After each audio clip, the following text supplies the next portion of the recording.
In this video, we are going to be taking a look at the Flying Wyverns across the Monster Hunter series to get a better understanding as to what exactly makes the Flying Wyvern species so great throughout the course of Monster Hunter. Let's go ahead and check these creatures out.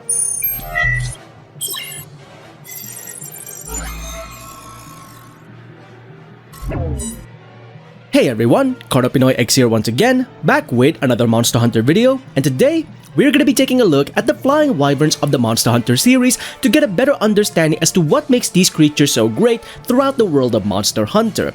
Now for those of you that remember my previous video, we did look at the Fanged Wyverns as well, so if you want to go ahead and check that out, I've gone ahead and put a link in the description below so you can go ahead and see the Fanged Wyvern greatness throughout the course of the series.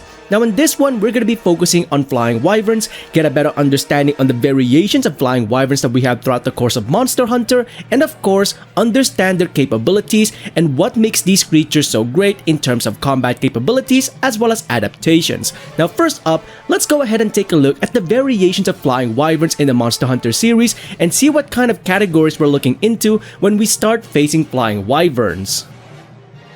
Throughout the course of our adventure across the old world as well as the new world, hunters and researchers alike are gonna continue to discover more Flying Wyverns along the way because these creatures are so varied in terms of body type, their overall combat capabilities, as well as the habitats in which these creatures are adapted to. What this means is that the more we explore the world of Monster Hunter, the more Flying Wyverns are going to be discovered. Now with these kinds of creatures, Flying Wyverns can be categorized into 3 subcategories based on the body structure of the monster. With this in mind, we can get a better understanding on how these creatures have evolved throughout the years and how their combat has been adapted based on the anatomy of the monster. Here are the 3 categories that we can look into when taking a look at Flying Wyverns based on their body structure.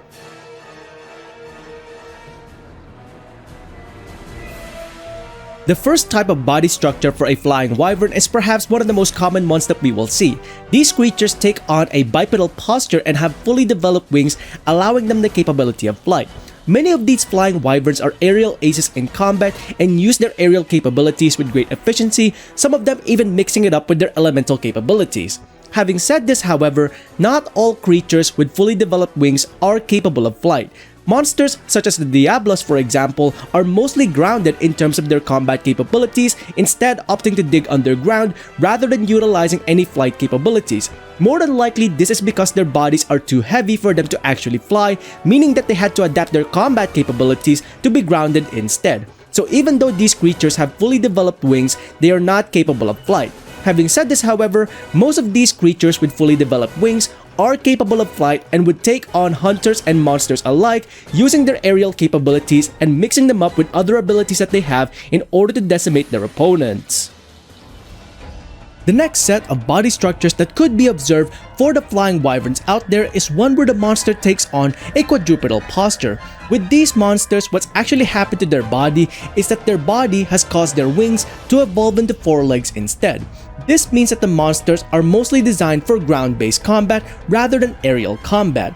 Having said this, however, even though their wings have evolved into 4 legs, they do still keep the wing membrane, albeit for the most part they are damaged. This means that the creatures are actually incapable of long-term flight, utilizing their wings instead for gliding. There is one exception to this rule, however, and that is of course none other than the Barioth.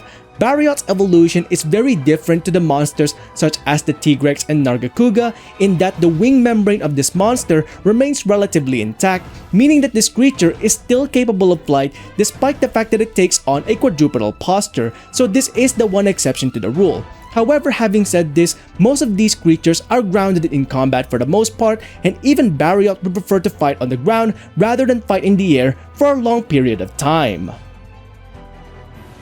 The final body structure that we can observe for a Flying Wyvern is perhaps the oddest one of them all because these body structures are considered to be that of a Flying Wyvern despite the fact that these creatures don't actually have any functioning wings. The previous 2 body structures did have wings to some degree even though some of them are incapable of flight, but these ones, they don't have any wings in any way, shape or form. These are the primordial bodies of Akantor and Okanlos from the mainline games and the Odiba Torasu from the Monster Hunter Frontier series. Now with these creatures, they are considered to be Flying Wyverns, at least evolutionarily speaking, and this is because these creatures are directly descended from what is known as the Origin Wyvern. from the origin wyvern came the 4 types of wyvern monsters, including the flying wyverns. So this means that the Akantor Anokanlos and possibly the Odiba Torasu originally had wings on their bodies, but because they kept their gargantuan size instead, they omitted their wings in their evolution. So these creatures are still considered to be flying wyverns in an evolutionary sense.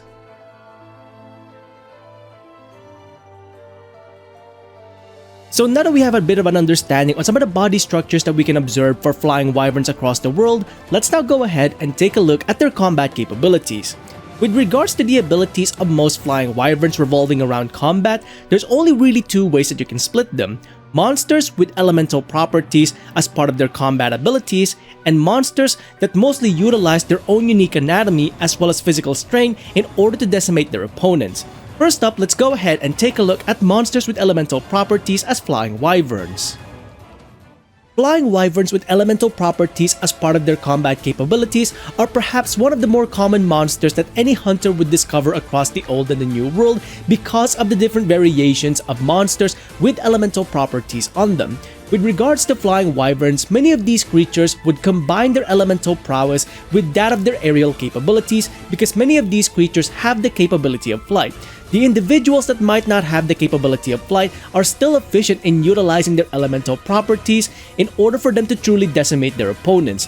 What makes these creatures so dangerous is that even though some monsters may share the exact same elemental properties, their combat tactics will change in comparison to other monsters out there. So this means that alongside the different variations of elements that these creatures could take on, they could also take on variations of combat strategies in order to truly take down any hunters or any monsters that these creatures might encounter. So flying wyverns with elemental properties are definitely aces in their combat capabilities as well as their tactics with regards to taking down any kinds of opponent. Shifting into the other end of combat capabilities for flying wyverns out there are those that have taken on a unique adaptation across their bodies in order to become efficient killers. With these creatures, having no elemental properties is not a disadvantage in any way, shape, or form. In fact, many of these monsters are actually capable of taking on their elementally inclined counterparts and standing toe-to-toe against them. With these monsters being varied in their unique adaptations, no one flying wyvern is gonna feel the same. What this means is that you'll see different combat tactics being executed by these flying wyverns based on their unique adaptations. For example, a Saragios would utilize its unique quills as projectiles in order to attack enemies from a distance and then lunge onto them in order to deal damage. Something along the lines of a Tigrex, however, would utilize its powerful roar in order to decimate the ears of its opponents and then afterwards bombard them with physical attacks. So their strategies are gonna vary depending on their own unique adaptations, making these creatures quite varied, much like that of their elemental counterparts. Now overall, flying wyverns are gonna continue to be some of the most prominent monsters that we will encounter throughout our adventures as hunters across the old world as well as the new world because these creatures continue to evolve just as our knowledge of them continue to evolve as well. Many types of flying wyverns are gonna continue to exist and many of us hunters are gonna continue to encounter them, and they will always give us a different kind of experience and challenge altogether, whether that be by just observing these monsters or actually taking them on in combat. Overall, the flying wyvern species are amazing because these creatures are always going to feel different from one another and they will always give us a different kind of experience. Not only that, flying wyverns continue to evolve just as the hunters themselves continue to evolve in terms of knowledge, combat capabilities, and overall experience. And that's gonna be pretty much it for this video, taking a look at the flying wyvern monster type throughout the course of Monster Hunter. This is about as basic as we can get with regards to describing flying wyvern species as a whole, not having to go through each individual monsters. But hopefully you have found this information quite helpful in getting a better understanding on the different variations of flying wyverns as well as how these creatures are individual in their own right. In future, I might go ahead and explore more of these creatures individually, but for the time being, what do you think about these flying wyverns throughout the course of Monster Hunter? Let us know in the comments below what you think about this monster type throughout your adventure in the Monster Hunter series. Now with all of that being said, if you enjoyed these videos, please consider leaving a like on the video itself and subscribing to the channel as well as hitting that bell icon so you can go ahead and catch up on any future Monster Hunter content that I might be doing or any other games that I might be playing in future. Until then, I hope you enjoyed this video, thanks ever so much for watching, and I'll see you next time. onward and upward.